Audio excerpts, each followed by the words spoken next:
Hello, my name is Philip Sawden. This is my demonstration lesson, Integrating Writing with Social Studies, made possible through the National Writing Project Invitational Summer Institute at Florida Gulf Coast University.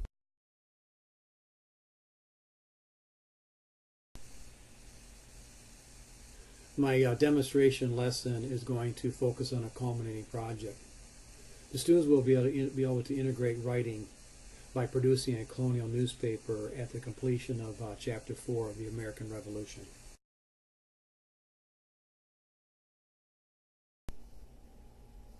At the introduction of the culminating project, and to assist the students in integrating writing within the history lesson, the students will be given a list of requirements that's expected of them to complete their colonial newspaper at the end of Chapter 4, the American Revolutionary War.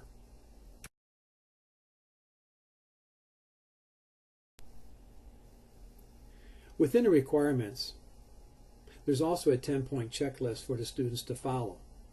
This type of checklist allows the students to stay organized and check off each item as they complete the task. It also helps promote differentiated learning. For instance, on item number 4, the political cartoon, you may have a student who doesn't feel strong or comfortable with writing, however, does well at drawing. This student can draw the political cartoon and then add a caption to their cartoon, which will help integrate writing within their portion of the lesson.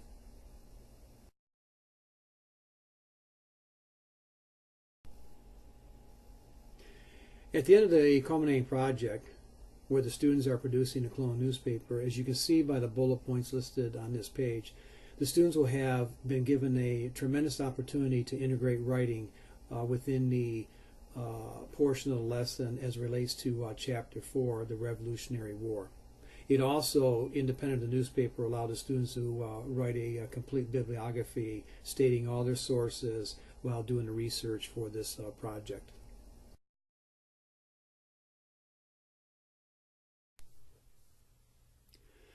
The following pages will take you through my typical lesson delivery.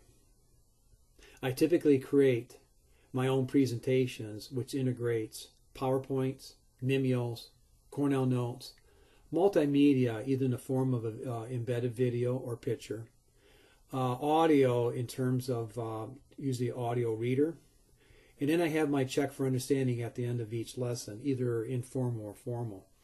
Informal typically maybe being a exit ticket, and informal being a either end of section writing assignment or in a section or a chapter test. Below are the 4 typical ways I do deliver my lesson. The first one, direct lecture. That's either delivering the whole lesson using the same multimedia or visual aids I talked about above, but a lot of times it's a follow-up to a virtual lesson the students would have done the night before, which leads us into number 2, virtual lesson. I know that this is also termed as flipped. The difference with my virtual lessons is that mine are not just a YouTube video for the kids to watch. My virtual lessons require interaction from the kids, whether it's taking Cornell notes or doing an end of section review. I think that's important so that I can check their Cornell notes for understanding as we move through each section. The other method of delivery is independent.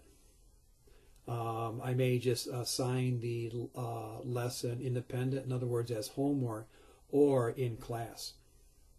And last, I call it a clustered lesson. The reason I do that is that we all know that we teach in clustered classrooms, which means that we have low, moderate, and high-level students. To prevent my high-level students from being bored and disengaged because of the pace that we're going at, and to prevent the lower-level students from getting frustrated because of a faster pace, I allow these students to work at their own pace to complete that lesson. This has turned out to be very successful, and I've seen a direct result in their assessment scores from that.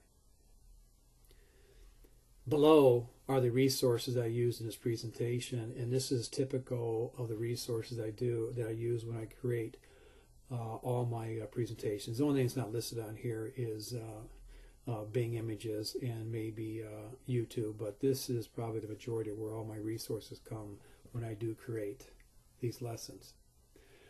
Sit back and follow the lesson, and you'll see that this is you take the position of the student as you navigate through the lesson.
Today's virtual lesson is a continuation of Chapter 4, the American Revolution. In today's agenda, we'll be talking about how the revolution begins. We'll also discuss our learning goal, as well as our essential question. You should be able to answer the essential question at the end of the section. We also talk about our essential vocabulary and words that you come upon and terms as you navigate through this section.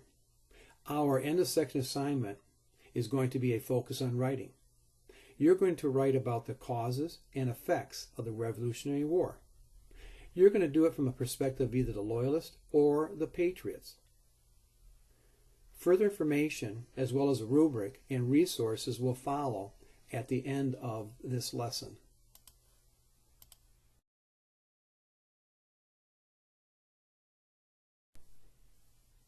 As we navigate through Chapter 1 and sections 1 through 4, we'll always be reviewing our learning goal. And throughout the study of Chapter 1, our goal is to determine how it was possible for the American patriots, a much smaller contingent of people, were able to gain their independence from a much more powerful empire such as the British. You should be able to describe what the tensions were that existed between Great Britain and the colonists.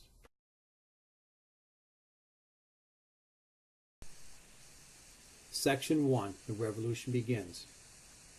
If you recall, when we discussed our learning goal, tensions began to escalate between Great Britain and the colonies. In Section 1, we're going to focus on the essential question as to exactly what armed conflict in 1775 came about as a direct result of these tensions.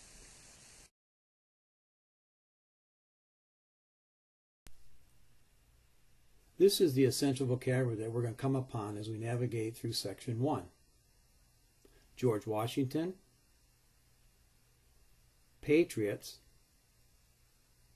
Continental Army, Minutemen, First Continental Congress, Redcoats, Bunker Hill, and Thomas Paine's Common Sense.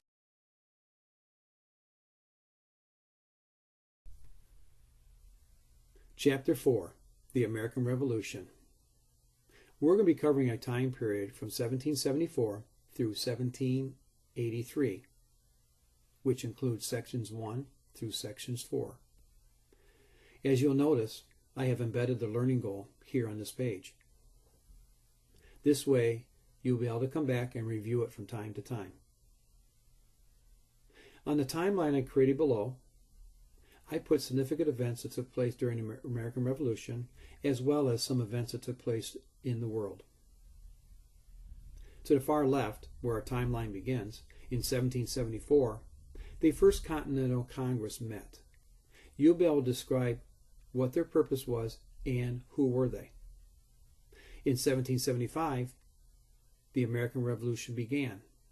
You'll be able to identify and describe what significant battle was fought that began the Revolution. In 1776, the Continental Congress met and they signed the Declaration of Independence, declaring their freedom from Great Britain.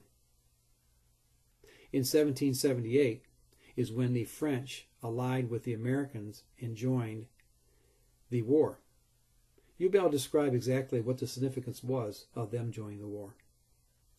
In 1779, Spain also declared war against Great Britain. And then leading up into 1781, the British surrendered to George Washington at Yorktown. You'll be able to describe or identify what the significance was of this battle. And finally, in 1783, the Treaty of Paris was signed between Great Britain and the now newly formed United States. The American Revolution. Section 1. The Revolution begins. If you were there, you are a member of the British Parliament in the 1770s. Some members say that the Americans are defying the king. Others point out that the colonists are British citizens who have certain rights. Now the king must decide to punish the rebellious colonists or listen to their complaints. What advice would you give the king? Building background. Taxes and harsh new laws led some colonists to protest against the British. In some places, the protests turned violent. The British government refused to listen, ignoring the colonists' demands for more rights. That set the stage for war. First Continental Congress. To many colonists, the closing of Boston Harbor was the final insult in a long list of abuses. In response to the mounting crisis, all the colonies, except Georgia, sent representatives to a meeting in October 1774. This meeting, known as the First Continental Congress, was a gathering of colonial leaders who were deeply troubled about the relationship between Great Britain and its colonies in America. At Carpenter's Hall in Philadelphia, the leaders remained locked in weeks of intense debate. Patrick Henry and others believed that violence was unavoidable. On the other hand, delegates from Pennsylvania and New York had strict orders to seek peace. Wisely, the delegates compromised. They encouraged colonists to continue boycotting British goods, but told colonial militias to prepare for war. Meanwhile, they drafted the Declaration of Rights, a list of 10 resolutions to be presented to King George III. Included was the colonists' right to life, liberty, and property. The First Continental Congress did not seek a separation from Britain. Its goal was to state the colonists' concerns and ask the king to correct the problems. But before they left Philadelphia, the delegates agreed to meet in 1775 if the king refused their petition.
Patrick Henry returned from the Congress and reported to his fellow Virginians.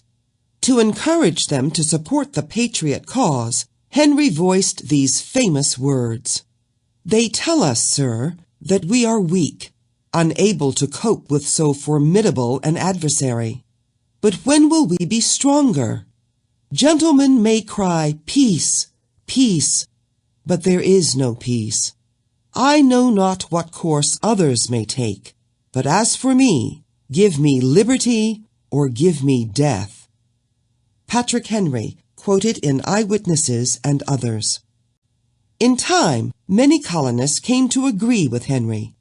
They became known as Patriots, colonists who chose to fight for independence from Great Britain.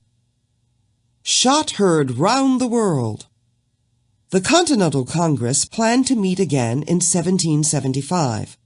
Before it could, the situation in the colonies had changed for the worse.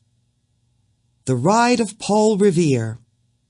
British military leaders in the colonies grew uneasy when local militias seemed to be preparing for action.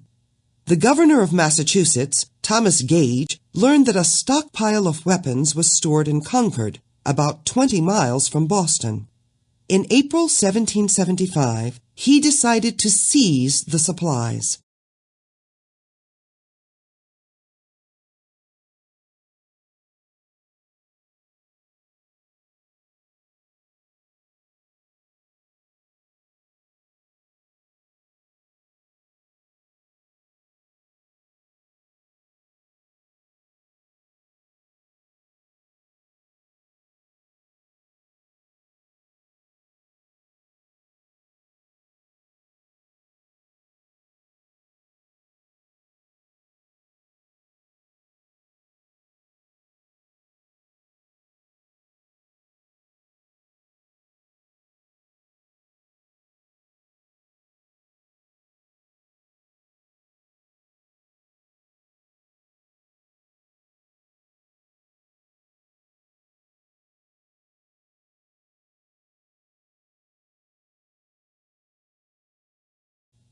Gage thought he had kept his plan a secret. However, Boston was full of spies for the Patriot cause.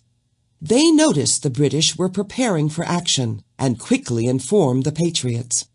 Unsure of how the British would strike, Sons of Liberty member Paul Revere enlisted the aid of Robert Newman. Newman was to climb into the steeple of the Old North Church and watch for British soldiers. If they advanced across land, Newman would display one lantern from the steeple. If they rowed across the Charles River, Newman would display 2 lanterns. When Revere and fellow patriot William Dawes saw 2 lights shine, they set off on horseback. Using 2 different routes out of Boston, they sounded the alert. As the riders advanced, drums and church bells called out the local militia, or Minutemen, who got their name because they were ready to fight at a minute's notice.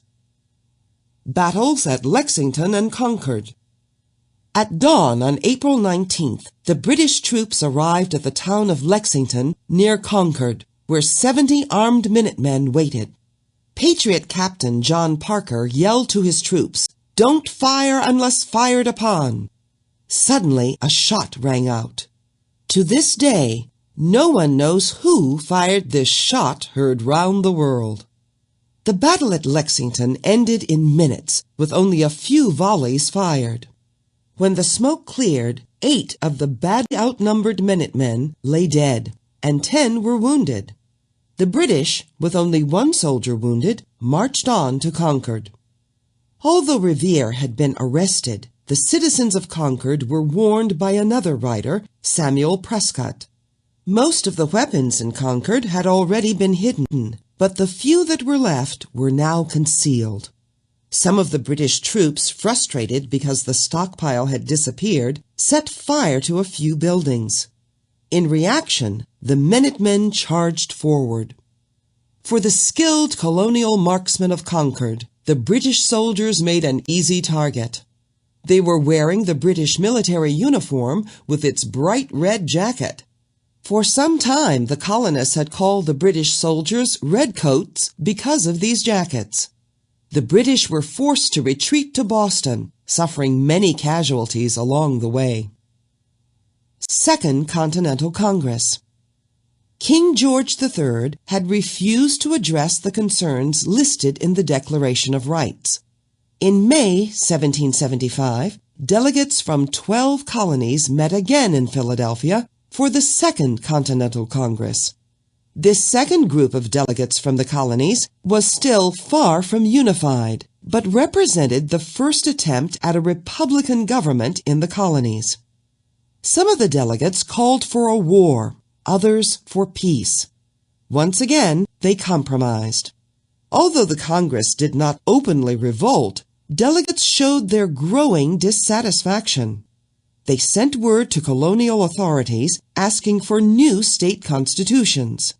States set up conventions to write them. They also authorized the Massachusetts militia to become the Continental Army. This force would soon include soldiers from all colonies and would carry out the fight against Britain. Congress named a Virginian, George Washington, to command the army. As Washington prepared for war, the Congress pursued peace. On July 5th, the delegates signed the Olive Branch Petition as a final attempt to restore harmony. King George refused to read it. Instead, he looked for new ways to punish the colonies.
Early battles.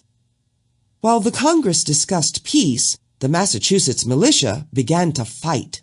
Boston was a key city in the early days of the war. Both Patriots and the British fought to hold it. Bunker Hill.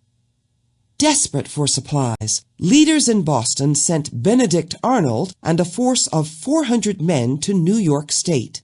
Their objective was to attack the British at Fort Ticonderoga. In May 1775, Arnold captured the fort and its large supply of weapons. Meanwhile, the poorly supplied Patriots kept the British pinned down inside Boston. Although British leaders were trying to form a battle plan, they awoke on June 17th to a stunning sight. The colonial forces had quietly dug in at Breed's Hill, a point overlooking North Boston. The Redcoats would have to cross Boston Harbor and fight their way uphill. As the British force of 2,400 advanced, 1,600 militia members waited. Low on gunpowder, the commander ordered his troops not to fire until you see the whites of their eyes. As they climbed the exposed hillside with their heavy packs, the British soldiers were cut down. Twice they retreated. Stepping over the dead and wounded, they returned for a third try. The colonists were now out of ammunition, and eventually they had to retreat. This famous conflict is now known as the Battle of Bunker Hill, although it was actually launched from Breed's Hill. While the Patriots lost, they proved they could take on the Redcoats. For the British, the battle was a tragic victory. To win, they had sacrificed about double the number of Patriot soldiers.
Dorchester Heights.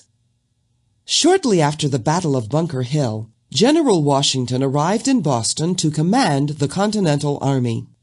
Washington knew that he would need heavier guns to drive the British out of Boston, and he knew where to get them: Fort Ticonderoga. Colonel Henry Knox was assigned to transport the captured cannons from Fort Ticonderoga to Boston. He successfully brought the heavy guns over 300 miles of rough terrain in the middle of winter. When Knox delivered the cannons, Washington was ready to regain control of Boston. On March 4, 1776, Washington moved his army to Dorchester Heights, an area that overlooked Boston from the south. He stationed the cannons and his troops on Nook's Hill, overlooking British General William Howe's position. When Howe awoke the next morning and saw the Patriots' well-positioned artillery, he knew he would have to retreat. "The rebels have done more in one night than my whole army could do in months," Howe declared. On March 7th, Howe retreated from Boston to Canada. The birthplace of the rebellion was now in Patriot hands. Summary and preview. Some colonial leaders became convinced that they could not avoid war with Great Britain. In the next section, you will read about another step toward war: the writing of the Declaration of Independence.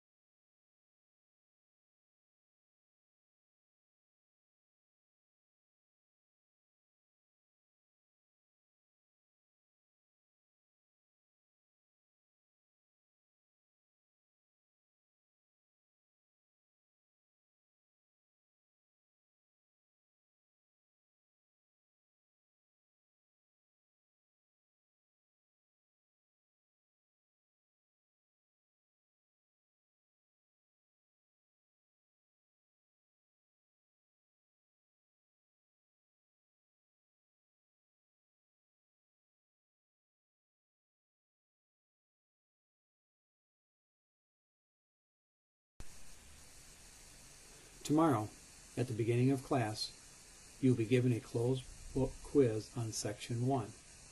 Please remember to bring your Cornell notes. You may or may not be able to use them during this quiz. At the completion of the quiz, we will launch into Section 2, the Declaration of Independence. Depending on what time we have left in our period, this lesson may be delivered direct instruction to the whole class, through a virtual lesson or homework, or as independent study in the classroom. See you tomorrow.